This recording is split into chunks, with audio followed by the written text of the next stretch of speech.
할렐루야. 사랑하는 대강의 가족 여러분, 오늘 하루도 하나님의 말씀과 동행하는 삶이 되길 소망합니다. 오늘 함께 나눌 하나님의 말씀은 골로새서 2장 18절에서 19절 말씀입니다. 아무도 꾸며낸 겸손과 천사 숭배를 이유로 너희를 정죄하지 못하게 하라. 그가 그 본 것에 의지하여 그 육신의 생각을 따라 헛되이 과장하고 머리를 붙들지 아니하는지라. 온몸이 머리로 말미암아 마디와 힘줄로 공급함을 받고 연합하여 하나님이 자라게 하심으로 자라느니라. 아멘.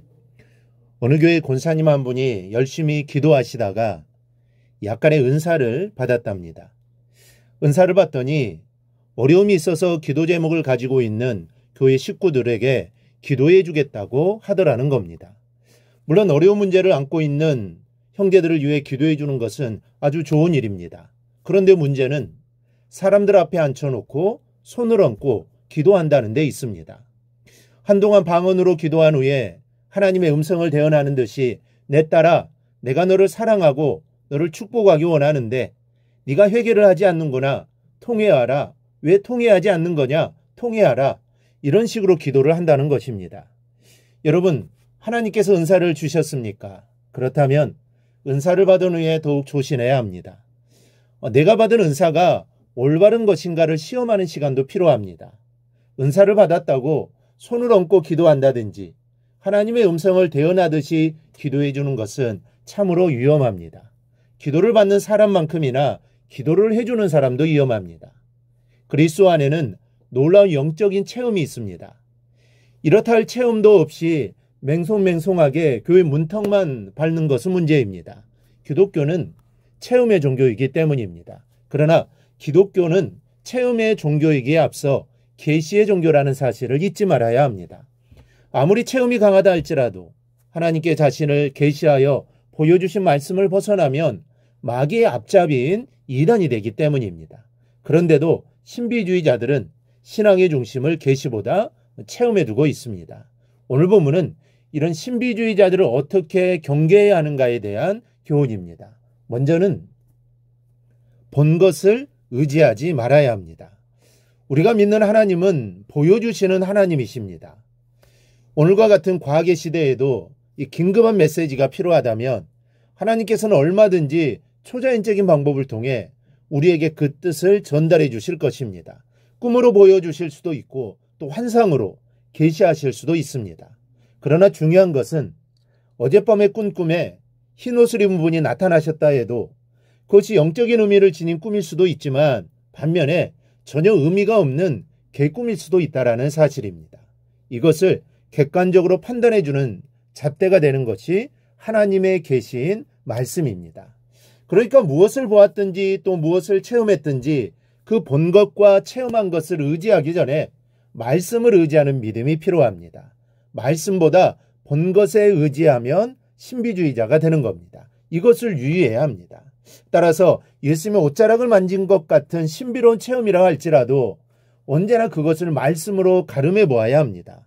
그리고 만약 말씀에 부합되지 않는 부분이 열에 하나라도 있으면 그 체험은 미련 없이 쓰레기통에 던져버려야 합니다. 그렇지 않으면 사단의 미혹을 받습니다. 둘째는 육체의 마음을 쫓아 과장하지 말아야 합니다. 골로새 교회의 신비주의 이단들은 그러했습니다. 서로 체험한 것을 자랑하고 자신이 더 귀중한 체험을 했다고 다투기도 했던 것입니다. 그래서 남에게 지기 싫은 마음에 자기의 체험을 과장하기 시작했던 것이고 기도 중에 뒷꼬리를 보고서는 공룡을 보았다고 말하는 지경까지 간 것입니다. 신비주의는 이렇게 육체의 마음을 쫓아갑니다. 육체의 마음은 자기 중심의 마음을 말합니다. 내가 중심이 되었으니 내 자랑이 빠질 수가 없는 것입니다. 아주 작은 체험이라도 자기 중심으로 하면 안 됩니다. 오직 그리스도 중심으로 해야 합니다. 그리고 체험은 과장하면 안 됩니다. 성령의 역사는 진실을 생명으로 합니다. 추호라도 거짓을 섞여 놓으면 성령께서는 역사하시지 않습니다. 그렇게 되면 답답한 마음에 인위적으로라도 체험을 얻으려 하고 그런 과정에서 사단이 틈을 타게 되는 겁니다. 오직 성경의 잣대를 따라 그리스도의 중심으로 거짓이 없이 체험하는 것이 아주 중요합니다. 셋째, 머리 되시는 주님만을 붙잡아야 합니다. 이 신비주의 이단들은 자기의 체험이 쌓일수록 예수님을 의지하지 않습니다. 말씀의 주인공이신 예수님보다 이 체험의 주인공인 자신을 따르게 되기 때문입니다. 본문은 이것을 머리를 붙들지 아니하는지라고 표현하고 있습니다. 이것은 교만의 극치입니다. 교회의 머리는 예수님이신데 머리를 붙들지 않고 어떻게 바르게 되어질 수 있겠습니까? 체험이 중요한 게 아닙니다. 그보다 훨씬 더 중요한 것이 영적인 성숙입니다. 영적인 성숙이 없다면 아무리 바다가 갈라지는 체험을 했다 할지라도 아무런 의미가 없습니다. 하나님께서 영적 성숙을 위해 체험을 주시는 것이지 자랑을 위해 체험을 주시는 것이 아니기 때문입니다. 그래서 사도 바울은 그 말씀을 뒤이어 영적인 성숙을 말씀하고 있습니다.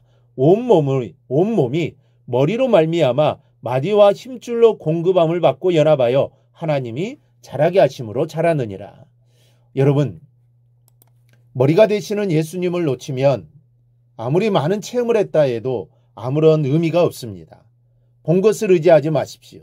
육체의 마음을 쫓아 과장하는 일도 없어야 합니다. 오직 시선을 머리 되시는 주님께 고정시키고 주님만 따라 살아가기를 바랍니다. 오직 예수만 따라 살아가기를 바랍니다. 그리고 다른 어떤 것보다 영적 성숙이 소중한 최고의 체험이라는 사실을 잊지 않기 바랍니다.